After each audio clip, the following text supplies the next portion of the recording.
Namaste. My name is Preity Upala, and I am a global thought leader and a multimedia personality. Welcome to my podcast, The Preity Experience. Join me as I explore some of the most fascinating and crucial issues that affect our world today. I take a unique global perspective on these issues, and the very foundation of my insights is humanity and spirituality. I'm Preity Upala, and welcome to the Preity Experience. Hello and welcome. You're watching Newsx, and I'm Megha Sharma. Now, Joe Biden, the President of the United States, has gone ahead and said it out in public that Xi Jinping believes this sincerely, that it is going to be in 15 years, that is 2036, that the Chinese mainland will be able to occupy and conquer America. Now, this is a statement coming in from a frustrated president who's gone ahead and said that I, being the world leader who has spent the maximum time that possibly can be with Xi Jinping, an autocrat, with hours and hours together, with only an interpreter in the room, well, that can be a hair-pulling experience, if I may just call it that. Let's open up this debate because there has been a redoubling of efforts by the Americans and the American administration, especially in the last week, to go ahead and redouble its efforts, like I said, in finding out the origin of the virus. The zoonotic spread has obviously been discarded, and the pressure is on the Wuhan virology lab and the virus leak and the bat woman that spread it all out. There have, in fact, been new reports that have been published in various media organizations, various media publications, that back in 2012, and listen to this intently, there were a group of these miners that were sent to Yunnan province in a cave, and a far-aligned one by the name of Mahjong Cave. And they were allocated the task of cleaning up this copper mine. And what exactly happened was that there was bat feces and urine that was spread all across. And they came back with a rare pneumonia and ended up losing their lives just weeks after that. I'll also take a look at a few years ago when there was a SARS virus that had been spread in Hong Kong that led to the death of 300 of those Hong Kongers. This one, the coronavirus 19 pandemic that has spread across the length and breadth of the world. There are millions and millions of people that have contracted it, several others that have gotten killed because of it. Well, it's all pointing out, and evidence is mounting against Xi Jinping and his Communist Party.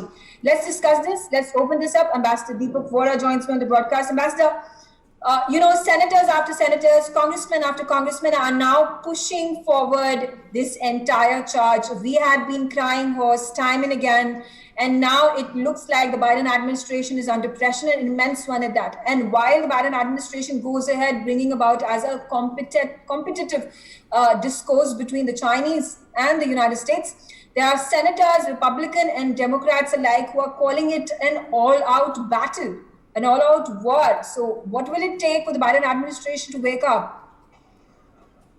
Thank you very much, ma'am. I compliment you on your incisive insights into this very, very important issue. Always a pleasure to learn from you, from Ms. Namrata, from Professor Nalapath, from Ms. Upala. Thank you. China thinks that it owns Russia and sees it as a warehouse of raw materials for China's industrial machine and a fount of state-of-the-art military technologies. Now, Joe Biden says that China thinks it will own America, as you have rightly said, in 15 years. In February last, we don't forget, he had warned senators that America needed to spend much more on infrastructure because if it did not, China would eat our lunch. That's a very American expression. So what is the truth? How much of America does China actually own, and where did it get the money? Second part is easy. The money came from America, that in its blind quest for profit kept accepting Chinese money, keeping its consumers happy while killing its own manufacturing. Chinese savings paid for American profligacy. American consumers got dollars to buy cheap Chinese goods. I've spent a lot of time in the US. The first time the dollar shops or the Dollar Tree emerged in the United States, where you can buy everything in the shop for less than $1 was after the Chinese money had started coming in. China now owns about 1.1 trillion in US debt, down from 1.5 trillion. It's a bit less than the amount Japan owns. Whether you're an American retiree, ma'am, this is very important, or a Chinese bank, American debt is considered a sound investment. What did China do with this money? The United States is home to many iconic American brands. Have you heard of the largest cinema company, AMC, General Motors, Spotify, Snapchat, Hilton, General Electric? China has controlling stakes in all of them. And one comment, which I read on madeinamerica.com, a website that I see, that young lady said, I don't want to buy anything that has connections to communist China, period. I do buy some things made elsewhere, for example, India, just not China. Hollywood also, by the way, has sold its soul to China. When I was there, when I last visited, well, I visited many times, but about 10 years ago, after the Soviet Union had collapsed, every villain in every Hollywood film would be a Chinese-looking character. Not anymore. Now the Chinese say, you dare do that, you hurt the feelings of the Chinese people, so we will throw you out of China, which is the world's second largest market for movies. Regrettably for China, for this man called Virus Jinping or something like that is his name, Mr. Xi Jinping, whatever. China's creeping economic takeover of the world is facing growing resistance. China has been too clever by half. Its chicanery is being called out. Ma'am, even the best long-distance runner ultimately gets exhausted. You remember not too long ago, Professor Nalapat will remember, July last year, sir, the Virus Ping Pong told Chinese businessmen, look, where is your patriotism? Build up the domestic market because we cannot depend on the international market. America is angry. Have you seen the very large number of bills introduced in the US Congress in the last 1 year to curb Chinese economic activity in India?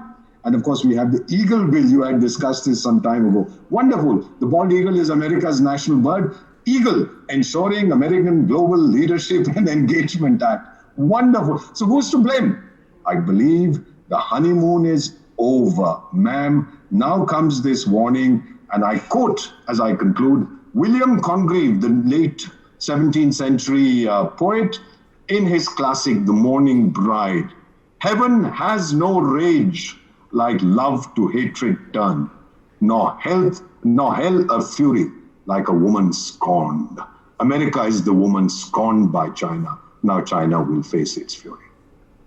China will face its fury, but China has also been going ahead and gathering its resources and reaching out to the smaller nations. The East India Company, the new East India Company is what several experts have been going ahead and calling China, and which is spreading its tentacles, especially in the smaller, underdeveloped nations that are in dire need of finances. And Madhu Nalapat, if you could join in over here, and you know, when Slovenia and its premier goes ahead and announces the fact that they are going to be raising a monumental figure of Xi Jinping, Comrade Xi Jinping, as a note of allegiance and paying him a tribute, it goes ahead and showcases what China is really up to.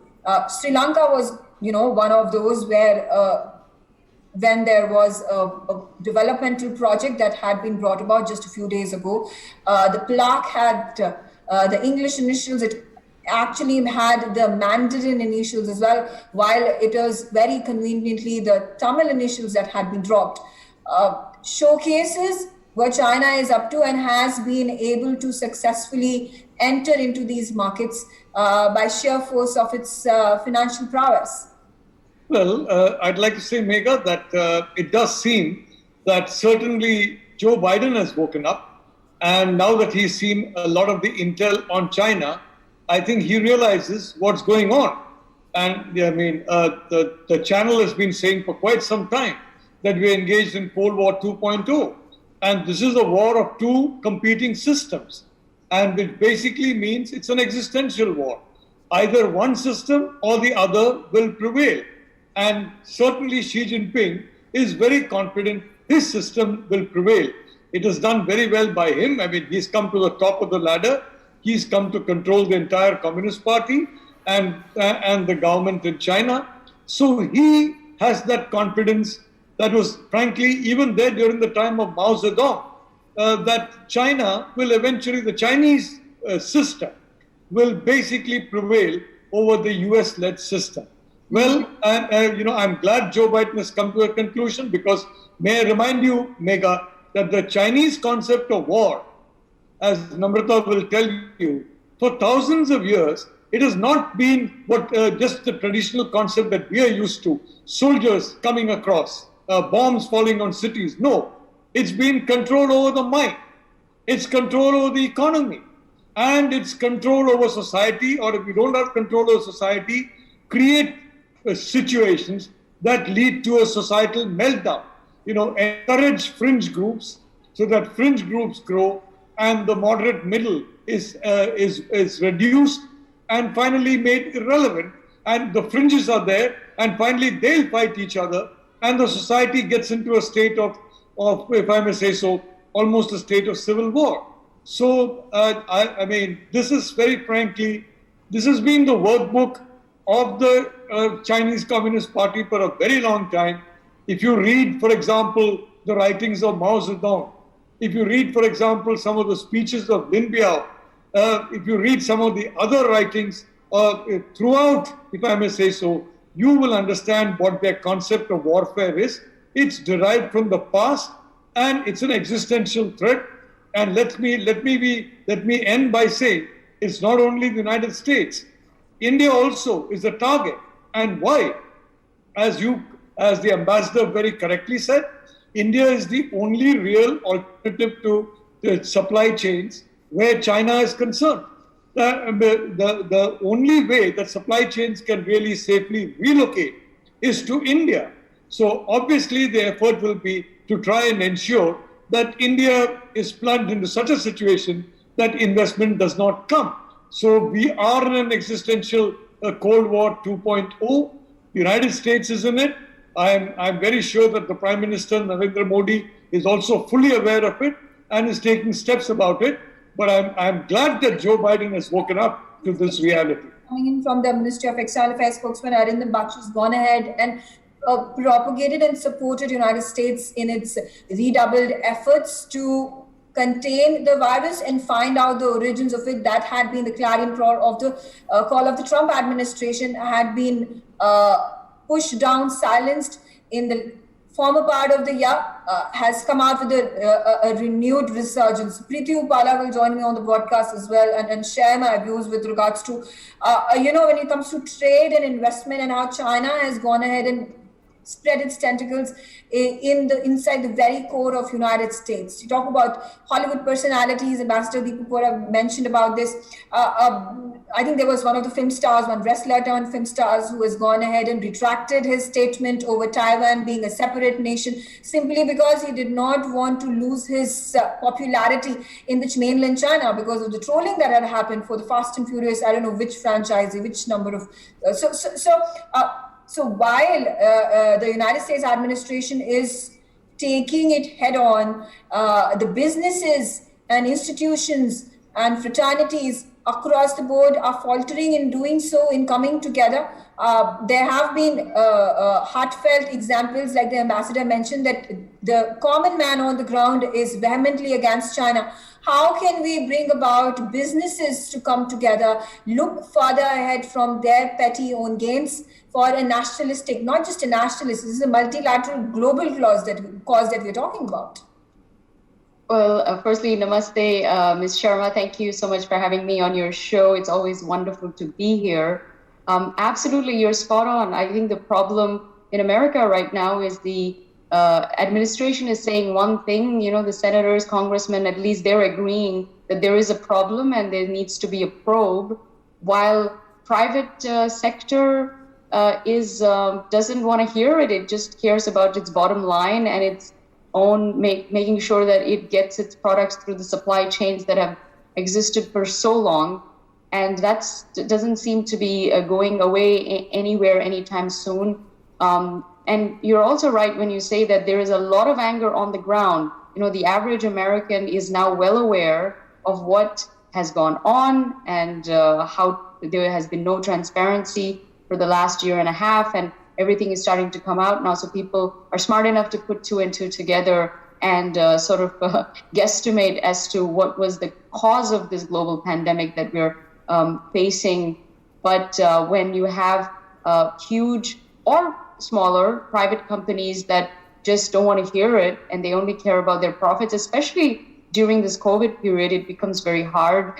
You mentioned the wrestler that was John Cena, and yes, he had taken back his statement regarding Taiwan because he understands that China is the largest theatrical market in the world, and you're only as famous as your last movie. So I think he's obviously thinking about his career, which is a shame. I think actors, personalities, celebrities really have a voice at this point, with the problem that we have today, and they are the ones that should be voicing out. But we all know what happened to Richard Gere when he voiced the concerns over Tibet, that was pretty much the end of his Hollywood career. So you might not see, famous athletes or actors, sort of be the moral high ground and ambassadors that we need in the world right now. The buck stops with the president. I think it's up to this administration and Congress to really come together. And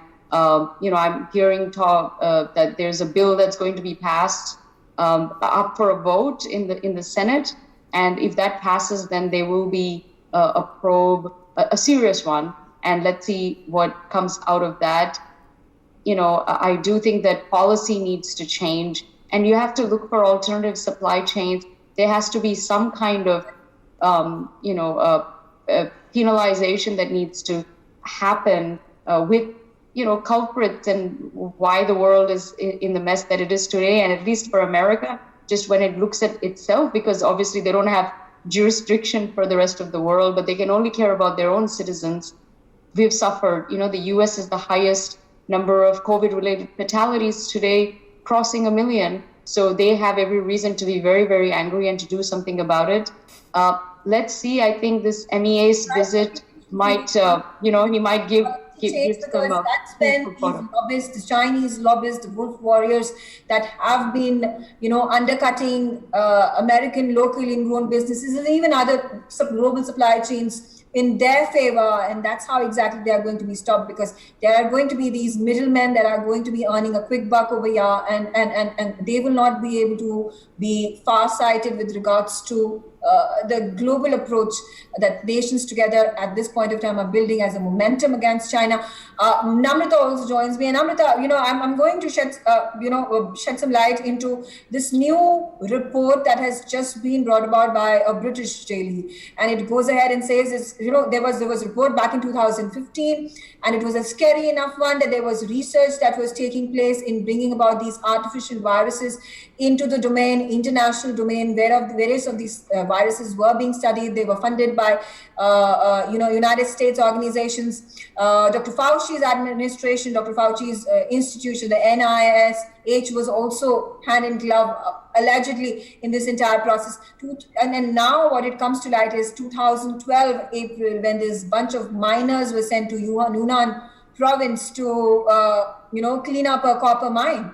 And they came back with this pneumonia, and it had its antecedents from the bats, the feces of bats, and the feces and urine of bats that had been found over there and discovered over there. And within a few weeks, they lost their lives. And again, Dr. Shi Zhengli, the bat woman, her name continues to recover. Be the 2012 report that we've just found out, the April 2012, the miners that went in this, nondescript Maojang cave, and then 2015, where various of these viruses were being researched, developed for some sort of a bio-warfare study. 2019, November, when 3 of those scientists had caught this pneumonia-like symptom, and now we know it was coronavirus, and that led to their death. How do we stop this?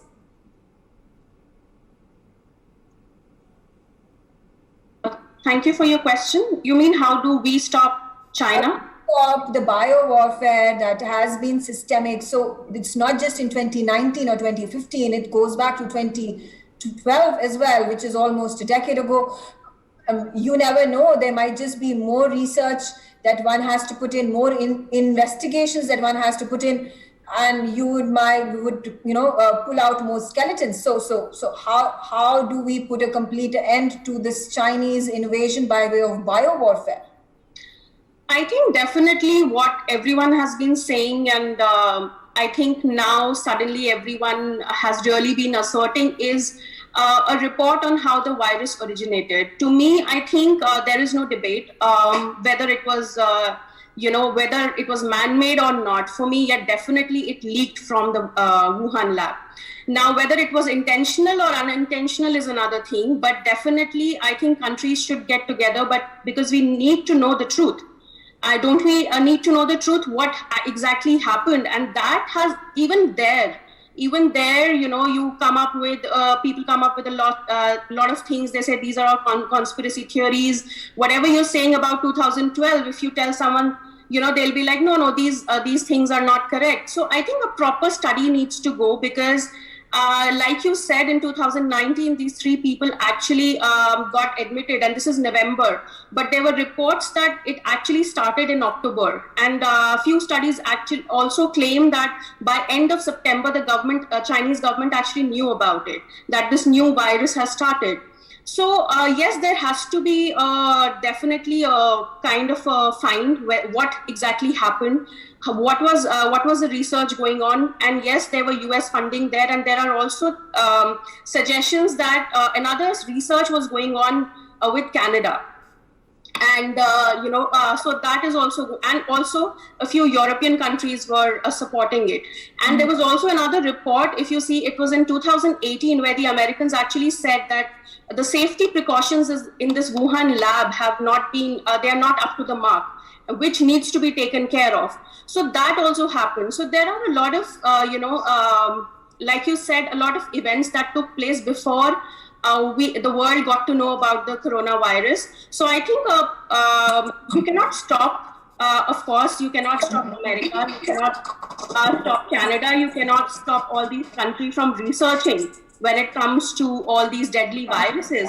But yes, when a virus causes, catastrophe like this, I think definitely we need to kind of address the issue. And Biden, of course, has woken up, but I think Biden realized when he... I take it again back to Ambassador Vora. And do you think, Ambassador, there is even an iota of doubt at this point that the virus was not deliberately leaked from the Wuhan virology lab? And my supplementary question to you: likelihood of holding some sort of a bio warfare convention at a quad level or a quad plus that will include more of the cooperating nations besides India, United States, Japan, and Australia, to put more pressure on China and also allow for bringing about a reduced onus on the World Health Organization, which at this point of time is sitting tight in the pockets of Xi Jinping? You're absolutely right. May I just commend Professor Madhav Nalapat for what he said, that 2 totally incompatible systems, ideologies, visions, and preferences were in bed for several years, the United States and China, and he and I are both surprised that they didn't divorce earlier. Ma'am, you referred to the monument in Slovenia that is being built to friendship. Well, if you ever go to Prague, there's a fascinating moving statue of a Soviet soldier during the period when it was still Czechoslovakia. Forgive my language.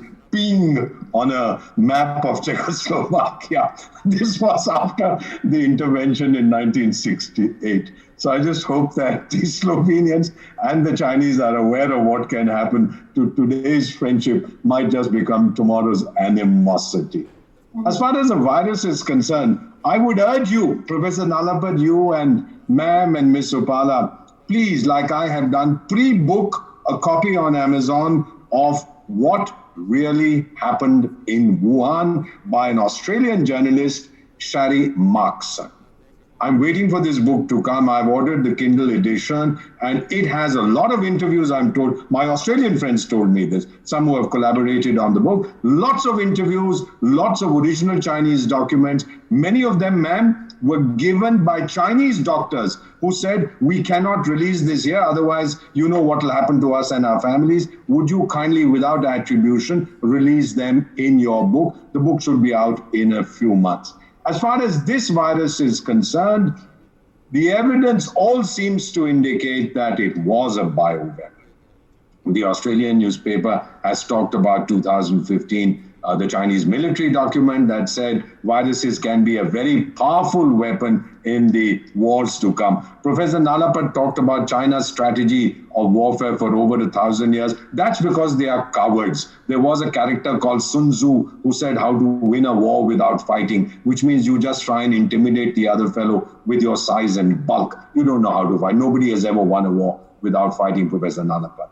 But yes, ma'am, to answer your question very bluntly, I personally, based on my conversations with the best doctors in the universe in India, the United States, Australia, and mind you, some even in England who are presently here in India, is it was a man-made virus. Was it deliberately released or did it escape? I believe that with the increasing pressure on China after the misadventure with India, after whatever they were doing in the South China Sea, the idea was to divert international opinion. So I am convinced, ma'am, very strong circumstantial evidence, as we say, the needle of suspicion, that it was deliberately released. Ping pong, Shri Virus Ping Pong is capable of anything for his personal survival, ma'am. And he knows sooner or later, he is president in this life, the next, and the life after that, but sooner or later he will go to hell where his buddy, Satan, is waiting to welcome him with open arms. Mr. Ping Pong, do the world a favor. Go away.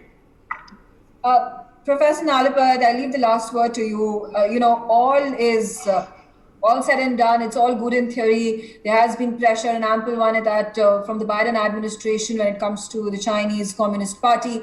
International organizations are also going ahead against the CCP and the Chinese mainland, against this bio-warfare, and alleged bio-warfare is what they have been calling it. But when it comes to the role of the World Health Organization and how it has been being tutored to bring out information as per the allegiance that it finds itself in with the Chinese Communist Party, how can we separate fact from fiction, and how soon can that happen? Well, the fact is the WHO, all its reports are essentially fiction, and there's no doubt about it. I would like to remind you that so far as China is concerned, since the communist era, there's a 70-30 split of effort and resources between the military and the civil. And in China, practically every industry has a dual component of military and civil. And there's nothing to believe that the Wuhan laboratory was an exception. So 70% of the money that was so lavishly spent by France, by Canada, by the United States, went straight into technology that would benefit the Chinese military. Now, Ambassador, let me tell you, the Chinese would like to avoid fighting a kinetic war till such time as they believe the opposing country has been softened up through collapse of health, collapse of society, collapse of whatever. It's not going to work in India. We are a strong, resilient society, but that is their game plan, frankly. And I'd like to point out 2012, Megha, you talked about 2012. And why is it different from 2003 when SARS appeared? Because 2012, General Secretary Xi Jinping took charge. Now, frankly, I would like to say that I wish I could join Ambassador Vora in his views on Xi Jinping, but I have understood that the man is absolutely deadly serious. And from 2012 onwards, there is no doubt that that 70% that went to the Chinese military would have gone toward developing a bioweapon, which finally was perfected, I'm sure, in Wuhan, released accidentally or whatever it is. And the problem now, frankly, for China is, one, I think this kind of aggressive diplomacy came about 15 years too early. The Chinese need to have waited for 15 years, as Joe Biden correctly says, and then, frankly, they would have softened up a lot of countries so that they would have had no problem. It came a little too early. And today, I think even Xi Jinping will understand that, but he can't get back because he's riding the tiger of nationalism. He himself has basically, in a sense, fattened that tiger, given it oxygen, and today you have a large number of Chinese people who are complete nationalists, who frankly believe the most absurd things about India, about the United States, and about themselves. Right. So this is the tiger that is being ridden, and I think, Joe Biden finally has got it, although I'm sorry to say some of his statements like, let's let the WHO find out what happened to the virus, it indicates that President Biden has not learned enough from being the President of the United States. Mm-hmm. I totally agree with your viewpoint over there. I thank all my guests. I have only this much time to go ahead and discuss this. For more such videos, subscribe to the Newsx YouTube channel, hit the bell icon.